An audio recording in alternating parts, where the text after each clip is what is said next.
Ocean. I'm Sam. Today we'll be looking at rehabilitation of a tibialis anterior tendinopathy of a downhill skier. We are now 28 days after the initial assessment, and our focus goals are cardiovascular fitness, sport-specific and functional progressions, reestablishing neuromuscular control, and returning to activity criteria. So after our research and readings with rehabbing tendinopathies, it is important to rest so that the remodeling of the tendon can occur. So up until this point, we have been focusing on giving the athlete a rest and following all the principles of Price. We have also been looking at decreasing and modulating pain. So we have been using modalities such as ultrasound and IFC to help with pain. Perfect. So the first goal that we're going to look at is the return to play criteria. So throughout our rehab, we've been discussing with the athlete that they will need to be pain-free to progress through their rehab and eventually return to play. So up until this point, we have been pain-free with the very exercises that the athlete has been doing. And now we will have a chat with them about keeping their exercises pain-free as we progress today throughout the rehab. Hello, how are you doing today? I'm good. How are you? I'm good. So I just wanted to reestablish and make sure you're on the same page about returning to play. Okay. So we're now at day 28 of your rehab, and I just want to make sure that you understand that any exercises that we've been doing have been pain-free, and anything that we do in rehab today is also going to be pain-free. Okay. So for you to get back into skiing as soon as possible, we're going to make sure all of the exercises are pain-free. And if they're not, we're going to regress you back to the previous exercises that we have been doing all along. Okay. Do those for a couple more days, hopefully you can progress. And then we'll come back to these exercises. If these exercises we give to you today are good and you don't have any pain, we'll keep doing them for probably about 4 to 5 days, and then we'll progress you again. Okay. To get you back skiing as soon as possible. Okay. Any questions? No. Okay, good. Thank you. Okay, so for goal number 2, we are working on cardio with our downhill skier.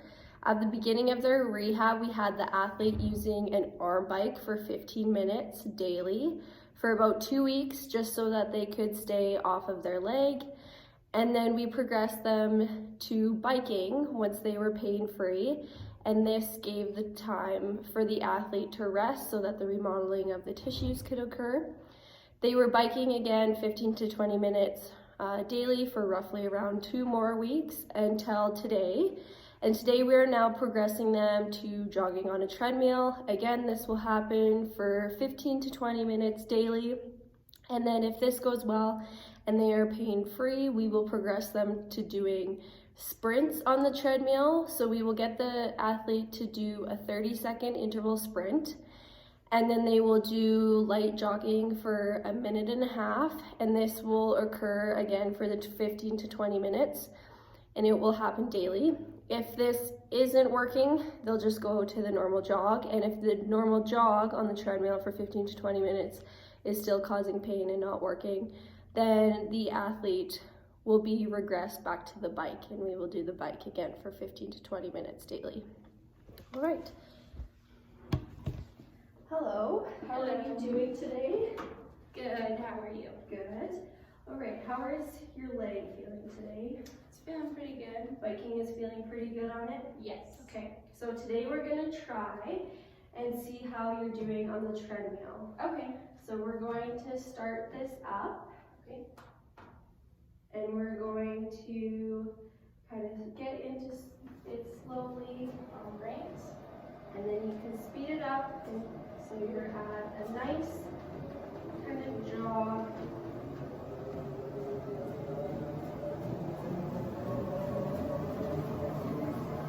All right, how is that feeling? Pretty good? Feels good. Very comfortable? Yes.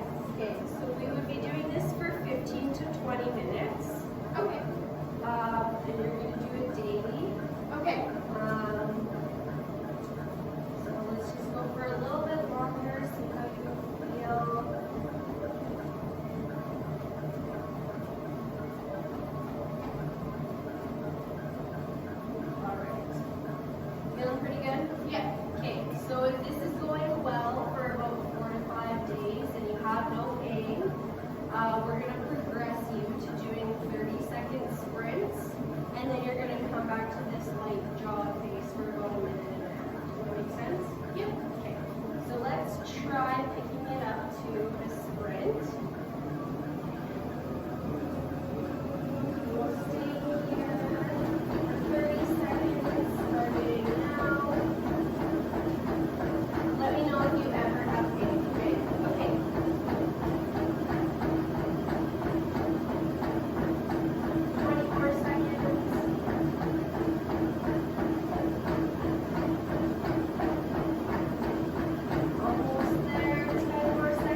the treadmill without the sprints. Yeah. We're gonna come back onto the bike.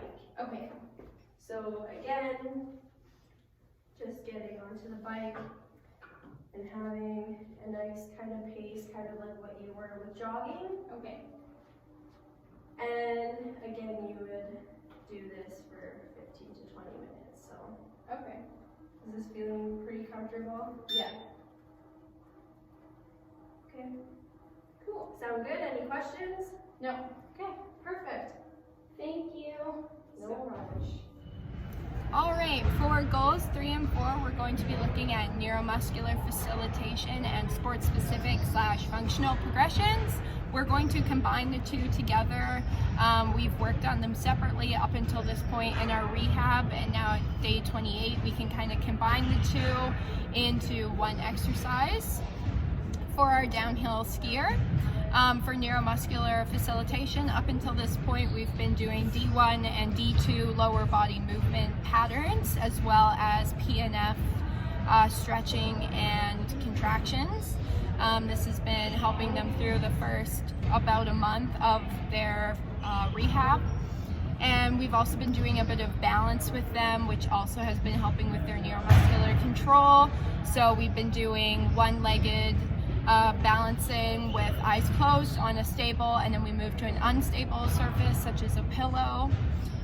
For sport specific, we were doing the rest period for about 2 weeks, giving them that kind of full body or that full break and allowing their tissue to kind of get that full healing. And then we added in our balance boards of our just touches and slides on a towel, getting back into that lateral movement that is needed for the downhill skier. So now we're going to move into our exercises with our athlete. Here we go. Hello, Ocean. How are you? Good. Good. Okay, so we're going to progress from your wobble board onto a Bosu ball, getting closer to your kind of sport specific. Also helping with your neuromuscular control, so some of that balance and stuff we've been doing, we're going to incorporate into this exercise. So what we're going to do is we're going to take our Bosu ball here, and you're going to hop up on it, like so. And just like when you're skiing, you're going to get into your athletic position, get maybe your toes pointed down, almost like you're going down the hill, and then you're going to rock back and forth, like you're going around those pylons that you normally do. Do about 10 of those, and you'll do that 3 times. You can challenge yourself even by speeding up, getting closer to what you would do in your normal race. So I'll have you hop on the Bosu ball and give it a go. Get your balance there. Perfect.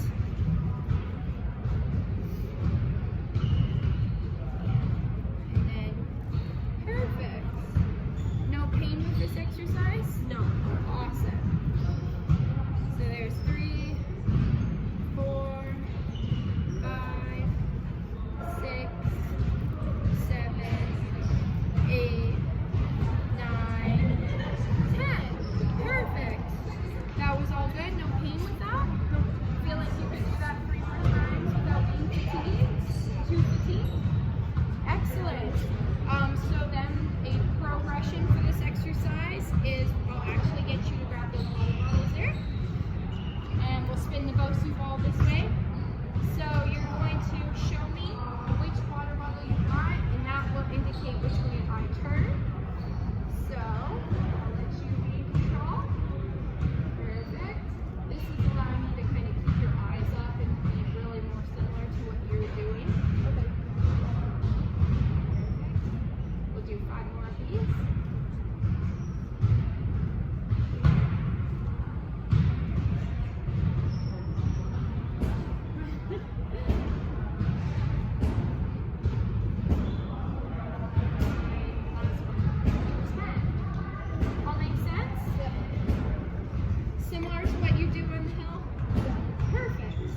and we'll get our wobble board. And so with our wobble board, we're just going to go back to those taps that you were doing. So getting on the wobble board and doing 15 taps. So 1, 2, 3, 4, 5, 6, 7, 8, 9, 10, 11, 12, 13, 14, 15. Make sense? Cool, cool. Hop up there.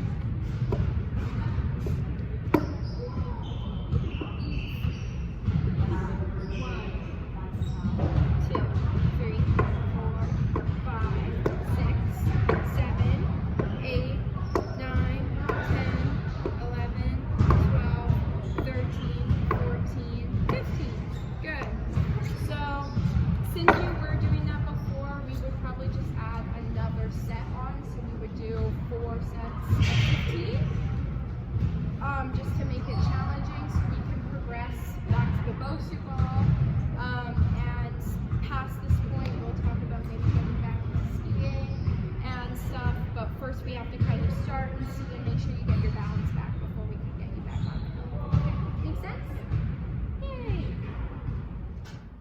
So to wrap up our rehab for our tib and strain at 28 days, just looking at all of our goals, we explained kind of why we chose each exercise, and looking back, there are only a few things we would change. One being the arch tape job during the running, just to address some biomechanics that could be causing some of the tendinopathy issues, as well as in the future looking at the ski boot and addressing if it is causing the biomechanic issues as well, so we can stop it from progressing any further or from coming back. As well as in our cardio, we would be looking at heart rate, so 220 minus the athlete's age, and then having that be about 75 to 85% of their max heart rate during their continuous, so the biking and just the jogging. And then when we progress to the sprinting, we would have that be closer to 90% of their max heart rate during the time that we allotted in our cardio goal. As well as in the balance goal, we might choose to add a metronome just to get the neuro and proprioceptive up and getting that timing back on track. And all of the rehab goals that we addressed today are again in consideration that our athlete is progressing pain-free and came to us pain-free and had gone through all of the rehab prior and was keeping up with all that. And that concludes our rehab for our tendinopathy.